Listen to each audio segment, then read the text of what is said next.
আজকে ছিল দিশামণির বার্থডে, আর দিশামণির বার্থডে থেকে এখন আমি বাসায় ফিরছি। তো মনে হলো যে দিশামণি যে এত সুন্দর সুন্দর ডান্স পারফরমেন্স করেছে, এত কম বয়সে এত গুণী মেয়েটা, ওর ভিডিওগুলো আপলোড দেই। লাইভ করেছিলাম, বাট ফেসবুকের এই যে প্রবলেম সেটা হলো যে কেন গান বাজবে লাইভে। তো যে গানগুলো বাজছিল সেজন্য লাইভটা ব্লক করে দিয়েছে, এখন কেউ দেখতে পাচ্ছে না।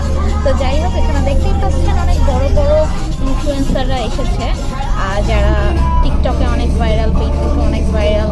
আর যেমন ঐশী আপুকে দেখলেন, আরও অনেকে এসেছিল, রিয়া আপু, পিওপি রিয়া, দেন আরও কিছু ইনফ্লুয়েন্সার যাদের নাম আমার এখন একদম মাথায় আসছে না, বাট অনেক ফেমাস আপুরা আসছিল, অনেক ফেমাস বাবুরা আসছিল, ওয়াজিয়া আসছিল।